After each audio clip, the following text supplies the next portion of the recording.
أعوذ بالله من الشيطان الرجيم بسم الله الرحمن الرحيم الحمد لله والصلاة والسلام على سيدنا نبينا محمد وعلى آله وصحبه أجمعين وبعد اللهم رب اشرح لي صدري ويسر لي أمري واحلل عقدة من لساني يفقهوا قولي آمين يا رب العالمين. Hvala i zahvala gospodaru si svjetova, salavat i salam na poslanika Muhammeda sallallahu alejhi ve sellem, porodicu, uzete česte ashabe i na svani koji kroče njegovom stazom na sudnjeg dana. Molimo gospodara svjetova da bude na putu istine. Amin ja rabbel alamin. Večeras ako Bog da u kratkim crtama koliko nam vrijeme dozvoli, pošto Ramazan nam je tu, ako Bog da miris Ramazana nas dostiže polako, pa sam mislio spomenuti neka pitanja o postu, no međutim večeras mogu se fokusirati dakle od ova dva koja sam ja izabrao možda na jedna zbog dužine. Pošto je rašireno i mnogi su često pitali kad god Ramazan, izostavljanje posta radi uzimanja lijekova. So tonight we go back and forth and of course our subject is some question about the fasting because the Ramadan is there and the rih, the smell of Ramadan is almost touching us. So that's why we'll go. I have two questions for tonight. And I may finish only one of them because of timing and because it's a little bit long, but it's okay. We'll try our best, inshallah. So some of these questions were mentioned. The question number one is, of course, the leaving or not fasting because taking some medicine or having some disease. So that go around that. Because usually whenever is Ramadan there, so the question is coming and asking so often. Dakle, izostavljanje posta radi uzimanja lijekova ili zbog bolesti. Sad se postavljaju mi tu i podpitanja. Dakle, koja vrsta lijekova i koja vrsta bolesti? Normalno da bi čovjek odgovorio potpuno na ova pitanja, treba da poznaje i medicini, ali tako i te neke lijekove, propise, međutim, ja ću ovako generalno ono što je meni poznato, što nije, pitaćemo ako Bog da one koji su učevniji, jel? وَفَوْقَ كُلِّ ذِي عِلْمٍ عَلِيمٍ. Iznad svakog učenog postoji najučeniji, jel tako? Dakle, ako je neko recimo uzet ćemo primjer pod terapijom tokom mjeseca Ramazana, dakle, tokom mjeseca Ramazana, ta osoba može, dakle, da ne posti tokom mjeseca Ramazana. Radi uzimanja tih lijekova koji trebaju toj osobi, a propuštene dane da naposti kad se završi Ramazan, normalno ako zdravlje dozvoli. Šta se podrazumijeva ako zdravlje dozvoli? Pošto ima vrsta bolesti. Neke bolesti ne dozvoljavaju insanu da posti kad se razboli. Dakle, to je bolest ebedije, kako se kaže, dakle, bolest koja je konstantna i neizlječiva. I takva osoba šta da radi? Volio bi ili voljela bi da posti, a ne može zbog te bolesti. Dakle, ako bolest dozvoli, insan mora da napusti te dane koje je propustio. A ko je bolestan ili na putu je, neka napusti isti broj dana, Allah dželešanu kaže. Je li tako? وَمَنْ كَانَ مَرِيدًا أَوْ عَلَى سَفَرٍ, dakle, ako je bolestan ili ako je na seferu, na putovanju, فَعِدَّةٌ مِنْ أَيَّامٍ, neka napusti isti broj dana koji je preskočio, koji nije mogao postiti zbog bolesti ili bilo koje druge tegobe ili ako je na putu, ako je putnik. Ako ne može da napusti dane, vidite ovo sad, ako ne može da napusti dane koje je propustio u mjesecu Ramazanu, onda da fidiju. Šta je fidija? Ja sam o tome govorio poduže, pretprošli Ramazan, ali eto, uvijek se čovjek treba napomenuti oko ovih stvari, pošto nekada insana zbuni. Dakle, fidija za svaki, dakle, potrošeni, odnosno propušteni dan, treba da nahrani jednog siromaha. Otprilike 15-20 dolara, odnosno onoliko koliko ti trošiš na sebe. Jer pravilo je, dakle, zašto? Jer ako ti trošiš na sebe $100, ne možeš ti kazati, dobro, za fukaru je dovoljno $10. računaš po sebi ono koliko tebi hrana i na to daješ. A ako je i to u nemogućnosti zbog siromaštva, ne može da je dakle ispuni, ta osoba se oslobađa obavez. Dakle, nije obavezna da to odradi. So tonight the question, as I mentioned, is around disease or taking some kind of medicine. So what we are supposed to do in this case? What's going on? Come on, move. So not fasting because of taking some medicine or kind of therapy or certain kind of disease. Of course, there is a sub-question, which kind of the medicine person is using, which kind of therapy, and what kind of the disease. So in order for us to answer all this, of course, the person must know a little bit from medicine, but we'll not go deep to that. We'll leave this subject to others, but we'll answer as much as we can from my perspective. So let's say if a person is under therapy, certain therapy, during the month of Ramadan, during the fasting days, that person can, if he or she wants not to fast because of those kind of therapy, because of taking this medicine, because after a couple of hours you have to take new one, and so on. But once the finish month of Ramadan, all skipped days, you have to make them up. That is rule. But that is well known to us. As Allah says, وَمَنْ كَانَ مَرِيضًا, if you are sick, if somebody is amongst you sick, أَوْ عَلَى سَفَرٍ, or he is traveler, فَعِدَّةٌ مِّنْ أَيَّامٍ أُخَرٍ, let him fast, or let she fast, same number of days that skipped already. So if it's 5, then you have fast 5 days, so not more and not less, exact same number of days. If that person for some reason cannot fast because of disease and because of this kind of medicine, so then that person must do fidya. Do you know what's fidya? So fidya, I spoke two Ramadans back about fidya. Whole subject was fidya. So for every missed day during the month of Ramadan, must feed one person, fuqara, one poor person, which is around $15 to $20 for the vast majority. But as a scholar says, as you feed yourself, if your meal is $100, you have to do it according to your possibility, not your accounting. Okay, in Africa, they are enough for them is $2, so I will pay that one. No, what do you eat? You're not taking because of the Africa. You're living over here. How much you pay for your breakfast, for your dinner, for lunch? That's how much you pay fidya. That is the most valuable opinion. So it's around, let's say, $15, $20.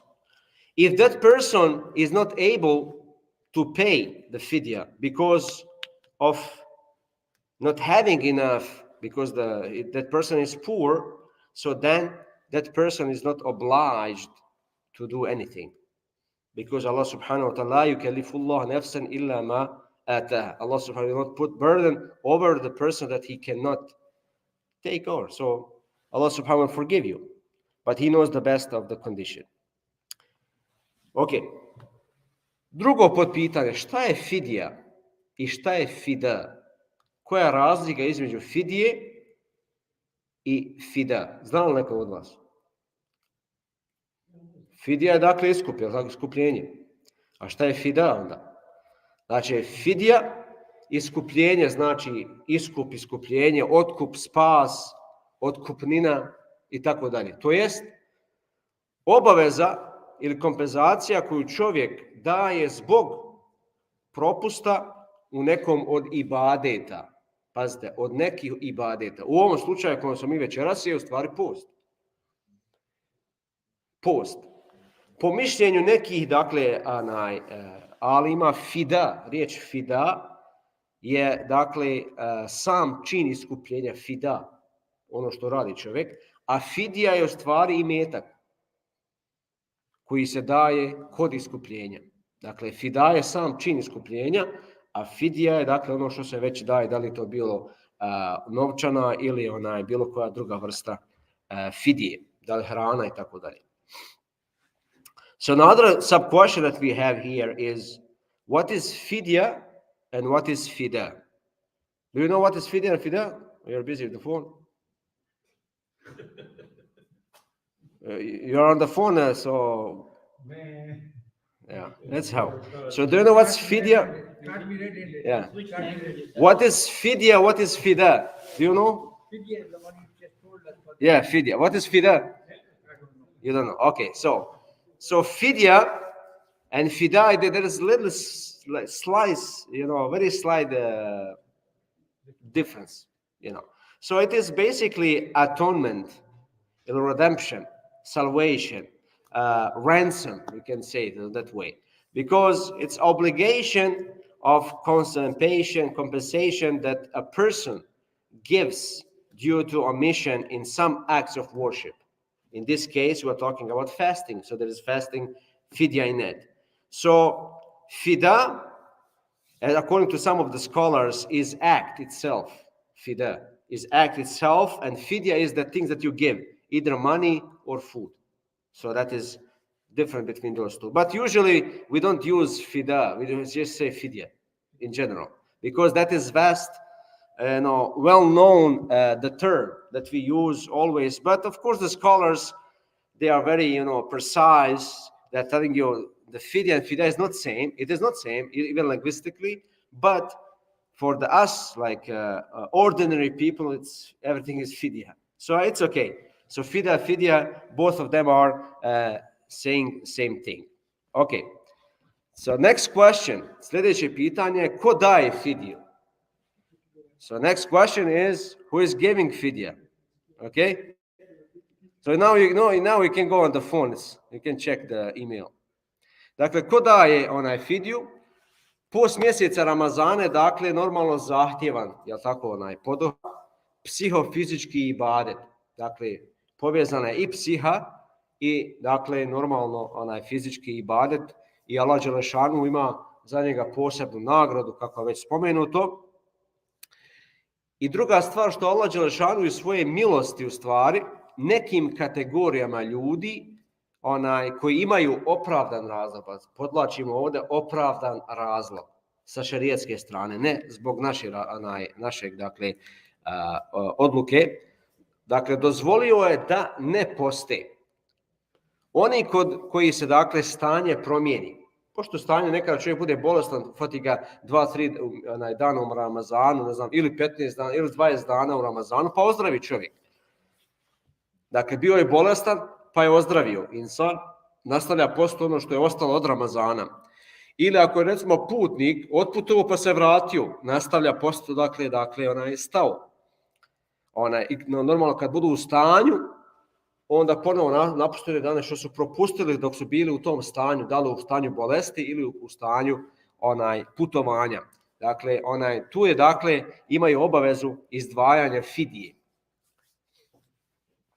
Dakle, koji se stanje ne mijenja, a ovdje mislimo, dakle, kažemo da se ne mijenja, recimo, konstantna bolest, neizlječiva bolest, da nas Allah dželešanu sačuva takve vrste bolesti, takvi ljudi imaju, dakle, obavezu izdvajanja fidije, pošto ne može postati. Zato Allah dželešanu, dakle, da bi dobio sevap, vidite, recimo, u svakom ibadetu imate neki, dakle, savjet, hadis, gdje je poslanik alejhi selam savjetuje da imi nešto, recimo, kad ode ljudi na hadž, vidiš, dan Arefata, ovi koji su kod kuće, mi postimo što? Da bi, dakle, malo osjetili mi taj hadž, da bi mi dobili neku nagradu. Ne znam, nija, pa kad je Muharrem, Ašura, pa da se posti i tada, pa 6 dana poslije Ramazana, pa da se sa Ramazanom stvori godina. Dakle, puno je tih, dakle, hadisa koji govore o tim volonterskim, da bi čovjek dobio tu nagradu. Isto, dakle, ovdje, ako čovjek stanje, bolest, neizlječiva bolest, ne popravlja se, ne ide nabolje, onda čovjek je, dakle, prinuđen, obavezno mu je dakle da izdvaja fidiju. Pošto ne može da posti, ima fidija. I tako na taj način bude poput postača, da ga Allah dželešanu nagradi za taj trud koji dakle zahtijeva isto da čovjek izdvoji iz imetka. Okay, so who gives the fidya? So fasting the month of Ramadan, first of all, is demanding psychophysical act of worship because it's connected. Some people say it's very hard to fast, but you always say there is some click in your head. There is button. You do push it, it tells you, hey, it's Ramadan, you cannot eat. So then you push it and you're okay. But some people cannot control that. So it is between psycho and physical act. It's like a prayer as well. So there's cleanse, you have to go wudu and then, come. So it's spiritual and physical cleanse as well.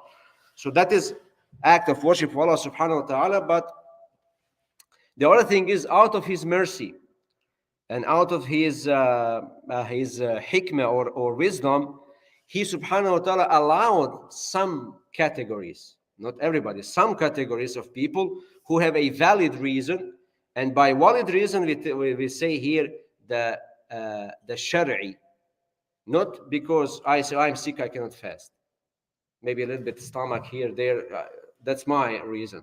But Islamic reason, from that mentioned in the Quran, in the holy text, in the Quran or Sunnah, they have right, because that category not to fast. So those whose condition changes, being sick during the month of Ramadan or a couple days, and then the rest of the Ramadan, that person is able to fast. So it should continue. Same thing, traveler. During the traveler, you're not fasting, but once you come back, you just continue as you are. But if the sickness or disease, may Allah subhanahu wa ta'ala save us from this kind of disease that is forever. There is no cure for it. So those people have right. Actually, it's obliged to them. They cannot fast, but there is something called fidya. In order that there's so many acts of worship we can do to assimilate or to associate with those who are doing some kind of the acts of worship. So we are recommended to do it as well, right? For example, people on the Hajj, we say that tomorrow is day of Arafah. What do? We do fast, right? Or we are trying to fast. So to have that feeling over there with the Hajj, with Hajjis people, so that we are fasting. Of course, they don't fast over there, but we are fasting who are at home. So we are trying to fast to get reward as they are get rewarded as well. Or for example, day of Ashura, or for example, 6 days of Shawwal after Ramadan, and then connected to 30 days. So it's like a whole year. That's a great reward for us. So these things are so many texts are coming in the hadith telling us to fast to get reward. So that is one of the reasons. If disease is there is no cure for it, it doesn't go better, even sometimes goes worse than it was. So those people are obliged to set aside fidya. So they have to do fidya instead of fasting because they cannot. But Allah will reward them for their effort during that paying or giving fidya. Ok, druga stvar. Govoreći o obavezama, dakle, obaveznosti posta, mi znamo da je post tako obaveza, jedan od stubova Islama. I Allah dželešanu kaže u suri Bekara 184. ajet, onima koji ga jedva podnose, otkup je da jednog siromaha nahrani. Dakle, Allah dželešanu propisao nam je propise koji se treba pridržavati. Normalno ovdje sad postoji tumačenje koji se prenosi od Abdullah ibn Abbas radijallahu anhu, da je dakle ovaj ajet, da kaže Abdullah ibn Abbas ovaj ajet, kaže ovi propisi, kaže nije derogiran, što znači nije poništen. Odnosi se, kaže, na starca, na staricu koji ne mogu postiti zbog iznemoglosti, pa će, kaže, za svaki dan nahraniti jednog siromaha. Normalno ovo nije sve. Jer pod ovim drugi učenjaci, kao što recimo u naše vrijeme Jusuf Kardavi i druga ulema koji su stali i oni koji teško rade, dakle mnoge situacije u kojima se čovjek nalazi, dozvoljeno je njima dakle da daju fidiju, odnosno da napuste poslije dakle Ramazana. Another thing is here, the speaking about the obligation of fasting. We know that is one pillar of Islam, right? Fasting. Allah subhanahu wa ta'ala is telling us in the Quran Kareem in the ayah 184, for those who cannot for those who can hardly bear it, which means they're fasting but it's very hard to them, very tough. So the redemption is to feed a poor person. So we have evidence. So it is narrated by Abdullah ibn Abbas radiallahu anhu, may Allah subhanahu wa ta'ala be pleased with him, that he said about this ayah specific in Surah Al-Baqarah. He said this regulation is not derogated from, like it is not rejected or it's not deleted, because there is some ayat are with other ayahs are exchanged, but this ayah is not. He said it refers to an old man, old woman who cannot fast because of the age. Maybe they are very aged, so they cannot fast. So they will feed one person, one poor person for each day. That will be their fast of Ramadan. Of course, this narration is authentic. So that is one of the opinions. The other opinions is said, like a newer scholar in our time, like Imam or Sheikh Yusuf al-Qardawi rahimahullah, he says it's not only old men and women, but includes as well those suffering, very hard works, very hard jobs. It's very hot.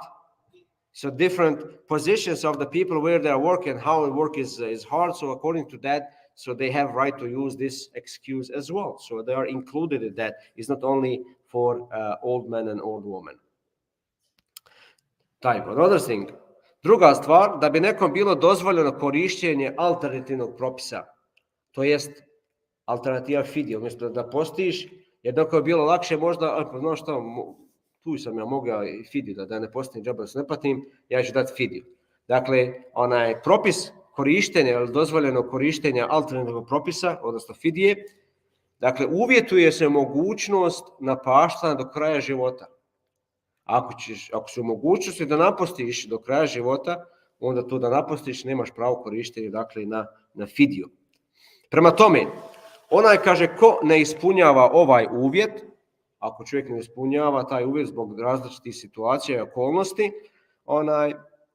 onda radi fidiju, jel tako? A ako, dakle,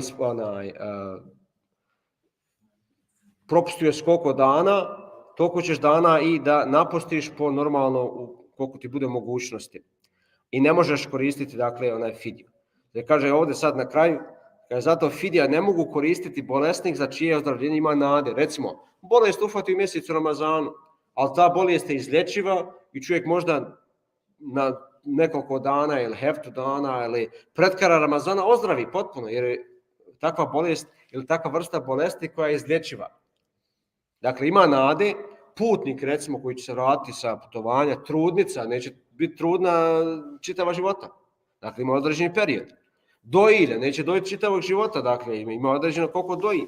I svi ostali, dakle, koji iz opravdanih razloga nisu, dakle, postili neke dane, ili cijeli Ramazan, čak može čovjek da ne posti cijeli Ramazan, ali razlog zbog kojeg nisu, dakle, postili je privremenog karaktera, dakle, nije zauvijek, nije nešto što nema nade za njega. Dakle, fidija je zamjena za napaštanje, a uz mogućnost primjene, dakle, osnovnog propisa, u ovome slučaju, dakle, napaštanje, nije dozvoljeno pribjegavanju novoj zamjeni, odnosno, u ovom slučaju fidiju govorimo, dakle, to je kazao Alauddin Kasani u Bedaje Sanaje, dakle, jedan fik, hanefijski fik. Another thing is, in order for some to be allowed to use an alternative regulation, in this case, you are talking about fidya. So not everybody is allowed to use fidya. Maybe somebody is easy, I have to fast, I'll just give fidya and I'm done. So no, not really that way. We cannot misuse the Islamic rules or Sharia. That's not allowed. That is like, playing a game. You have to do, if, for example, if it's condition of disease, there is a hope that you will get better soon. Like in Ramadan, maybe a couple days or a couple weeks, but maybe a couple of days you're able to fast because your health is there. So then it's not allowed for you to use the fidya, because you can use whatever you missed, you'll do it after Ramadan and you get full reward, but you will not use the fidya. It's not allowed you, because you get, or for somebody a traveler, you will not travel whole life, right? You're going back. When you're back, you just continue. And whatever you missed, just do it fast. Or for example, pregnant woman, it's not forever. Pregnant woman is a certain amount, it's well known for us. Or for example, nursing woman, it's nursing forever. No, it's just, some of the time. So then she can make the fasting. Or everyone else who is who for justified reason did not fast, maybe for this or that reason. So then you're not doing fidya, but you will fast whatever you missed. You'll just continue fasting because you are in good health. So there is no need to use the fidya and play with because you are able. Maybe it's easy for you to give fidya instead of the fasting. So fidya is basically substitute for something that is allowed or permissible for those people who are sick forever. The disease there is no cure for it. So then they have valid reason according to Sharia, not to fast. Instead, they will give fidya. That's very obvious, very, very clear, and that is the opinion of the Hanafi school. And here is majority of us Hanafis, right? So somebody has a valid reason for fidya, and what would is the reward equal for somebody who's fasting and somebody who's paying fidya? It should be, because it's ayah says, if you cannot fast, then feed the poor. So according to this ayah, should be same reward, because Allah knows the ability if you cannot. So that doesn't mean Allah will decrease your reward, even your wish. I hear many of the very old people, they're asking, I wish, I feel, but because of disease does not allow me to do it, so I have to. Basically, they are under pressure giving the fidya, not willingly, but should not be understood this way, under pressure, because that is excuse from Allah subhanahu wa ta'ala. So we have to accept it willingly to do so, because we cannot do it this way, so we have this way. So, but sometimes we are a little bit tough, stubborn. I have to do it because Allah said. But Allah said as well, if you cannot do it this way, so it's it's all, both of them is Allah's way. But sometimes we are preferring one over the other one. So, but Allah is giving us choice. If you cannot do this way, so then fidya is for you, in order to get reward. So that is. You got it? Yeah, alhamdulillah. Okay. So lastly, I will mention for tonight. Dakle, zadnja stvar, kad se daje fidija? U koje vrijeme? Dakle, fidija se može dati odjednom. Kad govorimo o fidiji, moraš za čitav mjesec Ramazan, ali u vremenu kad postane obavezno. Ne može dati sad fidija. Ja neću postite, sad izračunam i evo sad, znači mora započeti taj farz koji ćemo da obavljamo, to je mjesec Ramazan, i onda moraš na samom Ramazanu, moraš od pola Ramazana, moraš na kraju Ramazana, dakle, moraš pomalo, moraš odjednom, dakle, zavisi kako ti je lakše. Dakle, tokom mjeseca Ramazana, ne može prije. Dakle, možeš, opcije, isto kad radimo sada kao tu fitr, većina učenjaka ne savjetuju da se daje odmah na početku mjeseca, nego već od polovine da možeš davati. A najbolje, pred samom kraj. Međutim, u naše vrijeme možda, od samoga početka bi možda i bolje bilo zbog lakše distribucije, da to ne ostane, dakle, na nekim računima, ili ako je u pitanju pare, ili u nekim magacinima ako je u pitanju hrana, i ne dođe do onih koji trebalo doći, prije Bajrama. So last question tonight is when fidya is given, the timing. So fidya can be given at all, all at once. You don't have to wait for giving little by little. At the beginning of Ramadan, or at the end of Ramadan, or middle Ramadan, whenever is available, but it must be during the month of Ramadan. You cannot do it right now. You calculate how much is fidya and you give it before Ramadan. No, we have to start the fard that we are doing, and then you are giving fidya either on the beginning of Ramadan as a whole at once, or after, middle of Ramadan or so, as sadaqatul fitr, as a scholar says, we are not supposed to give it in the beginning of Ramadan, but at least let pass half of Ramadan, then you start to give sadaqatul fitr. Maybe in our time it's better to give it in the beginning because of collecting and then distributing either money, because money sometimes it stays on the account for the long time. It does not reach those who are supposed to reach, because that's not our money. It's basically the money of those who has a right and haq to this money. Or for example, the food is staying in the, what do you call it, in the storage somewhere, and stays long and does not reach the people that they are in need before the Eid. So maybe in our time we can use that the easiness to collect even at the beginning of Ramadan and send it as much as possible to those who are supposed to go. So that will be for tonight, and inshallah continue tomorrow. A couple more questions talking about about the fidya as well, and then how much is fidya, and then we'll talk about difference between kafarat and fidya, because they're not the same. Sometimes we are mixing, so we'll go back and forth, see what is different between kafara, or what is kafara. Fidya already we know, but what is kafara? So we ask Allah subhanahu wa ta'ala to guide and help us. Amin ya Rabbil Alameen. And Assalamu alaikum. Any questions? No questions. You're a good student, mashallah. You are so good.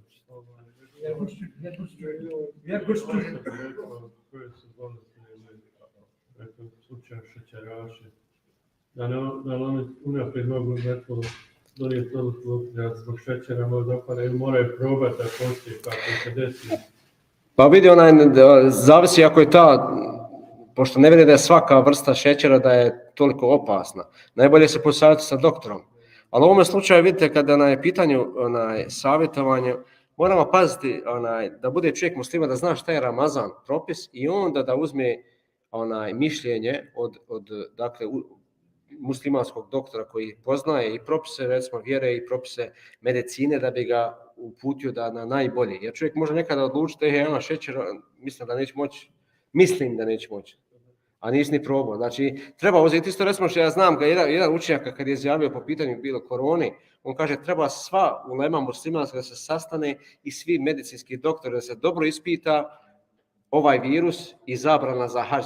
Kaže, neko će odgovarati predbogom za ovu zabranu, jer nije se donijela adekvatna odluka, nego se poslušalo, ne znam nija ko je izjavio sa zapada, reklo ovako, ljudi su prihvatili. Znači, neke stvari koje se donose odluke treba zaista preispitati, nije lako reći, nema zbog toga taj rekao, dakle treba ispitati. Isto u ovom slučaju, kada pitam bilo koja bolest, odeš fino kod neko ko se razumije malo, treba i vjeru znati malo i dakle medicina, da će kaže iz tih razloga možda ne bi bilo dobro da postiš, morate donijeti štetu, ne znam nija, na ovo, onda čovjek kaže u redu, vraću, dakle onda umjesto posta ići na fidju. Dakle, bolje bi bilo da se posavjeti nego da odluči sam, a možda može postati. Jer ja vjerujem da ima i tu neke, da nisu ni šećer, dakle ima neka jačina, možda jači i slabiji, ne znam, nije baš mislim da nije sve isto. Allahu alem. Pola sata ovdje nam priča za ne. Tu stvari ćemo se jesti i idemo kući.